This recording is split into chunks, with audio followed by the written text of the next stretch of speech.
Začneme s rozdělením tváře na půl. Její pravá strana, její pravá tvář je takzvaně profesionální. Je to, jakou má osobnost a chování pro lidi v jejím externím životě a většinu toho času vlastně trávíme v nějaké práci, proto ji nazýváme jako profesní stranou.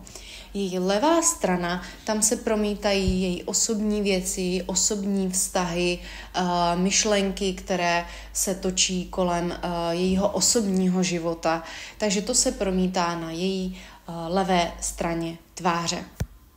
Má rovné obočí, což nám říká, že se nenechá v přemýšlení příliš zmítat v emocích a raději s chladnou hlavou probere všechny dostupné informace a fakta. Má také stejně husté obočí, a to znamená snadné a rychlé uvažování, jak do šířky, tak i do detailu. A těžko chápe, že ostatní takové snadné uvažování nemají.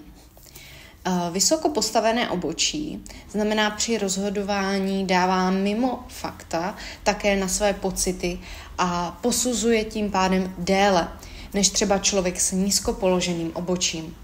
Všimněte si třeba u sebe, že když zvedáte obočí, je to v momentě, když pokládáte otázky nebo když jste v údivu, protože něčemu nerozumíte. Zkrátka situace, kde je pro nás nějaký otazník, zvedáme obočí, abychom to lépe navnímali. Dále má malé uši, těžko to takhle vidíme, ale za těmi vlasy předpokládám, že jsou malé uši, což znamená, že spoléhá sama na sebe a ostatním uvěří, až skutečně uvidí ty jejich činy. Takže malé uši nám říkají, že člověk více spoléhá na své oči, na to vizuálno a je to jeho silný zdroj informací a také podle toho teda důvěřuje danému člověku nebo ne. Můžeme tam vidět i vystouplý vnitřní boltec, to je silné napojení na intuici. Intuice, jednoduše řečeno, je vnitřní podvědomý zdroj informací, kam se ukládají naše prožitky, které můžeme použít pro lepší rozhodování v budoucnosti. Hlas intuice potom vnímáme pomocí pocitů, ne že bychom se nám vybavovali konkrétní situace. Výrazným rysem na její tváři jsou oči, které jsou dál posazené od sebe. Má tím pádem takzvaně jako široký rozhled, dobrou představivost a může působit na nás jako snílek. Ta představivost jí opravdu jako je pro ní velmi snadná. Tenhle ten rys ale způsobuje, že se těžko soustředí na detaily, ale v tom jí pomáhá naštěstí ten vhodný tvar obočí, který v těch detailech pomáhá se soustředit i na ty detaily. Má úzká vrchní oční víčka, to nám ukazuje, že je soustředěná spíše na své věci, své aktivity, nepotřebuje tolik času trávit s ostatními, jako třeba lidé se širokými víčky. Úhel očí je na každé straně jiný. Poznáme to, když uděláme čáru z vnitřního koutku ke vnějšímu. Na profesní straně je rovný, což nám říká, že je realistka. Na osobní straně je poté úhel trochu směrem nahoru, což nám zase říká, že v otázkách svého osobního života je optimistka. Můžeme také vidět malé zorničky, a to proto, že má hodně bělma kolem nich. To nás vede do dětství a říká nám to, že mohla zažít nepříjemné chování od jejich blízkých.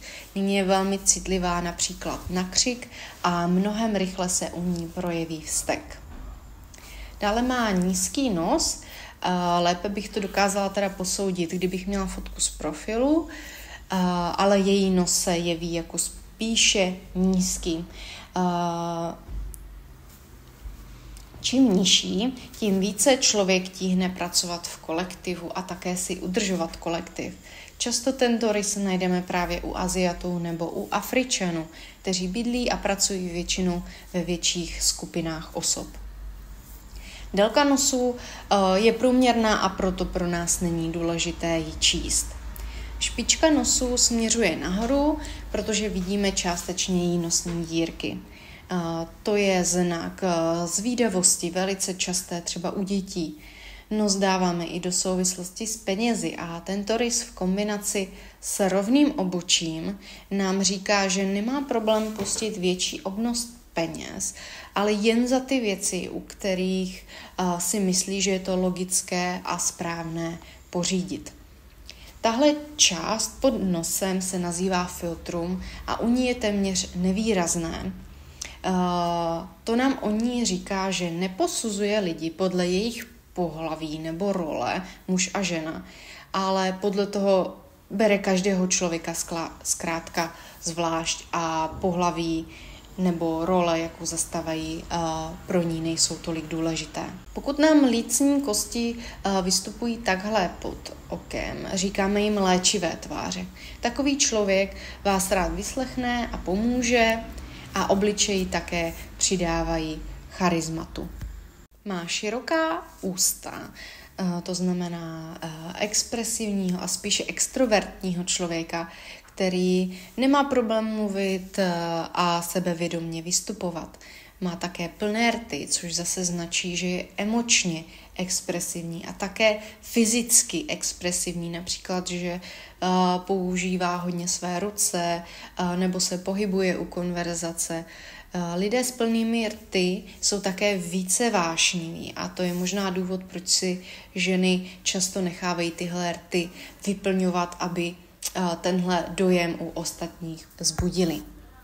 Koutky ústy směřují nahoru, což může být úsměv v podobě mikroexprese, ale my si to i tak definujeme, abyste věděli, co to znamená, když má člověk v přirozeném stavu ty ústa do úsměvu. S takovým člověkem, když budete mluvit, vám totiž vezme tu danou informaci a bude ji otáčet do pozitivna, že vše je jako dobré, nějak se to vyřeší a řekli bychom na něm, že má na sobě růžové brýle. A zbývá nám brada, ta je na každé straně trochu jiná. Na profesní straně je dokulata a na osobní straně způsobí spíš rovně. Kulatost, zakulacení jakéhokoliv rysu na tváři nám říká, že je to člověk, který se zajímá a má rád lidi. Kulatý tvar obličeje, kulaté obočí, viditelné kulaté duhovky a tak dále. Rovná brada nám zase ukazuje na cílevědomost, takže veškeré kroky, které ve svém osobním životě dělá, jsou proto, aby ji dovedly k jejím cílům. Když si to celé shrneme, máme před sebou člověka, který je pozitivní, expresivní, má velkou schopnost představivosti a získané informace zpracovává snadno a rychle, upřednostňuje ale fakta a svou intuici nad názory ostatních. Je to člověk, který vás vřele přivítá, bude se o vás zajímat a rád vám pomůže. Vidím ji ale také jako citlivého a emočně založeného člověka, který vám bude věřit, až mu skutečně ukážete, že držíte slovo.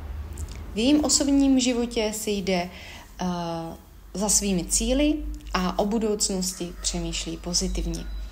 Doufám, že vám tohle video bylo přínosné, případně mi do komentáře nebo do zpráv napište, co vám nebylo jasné.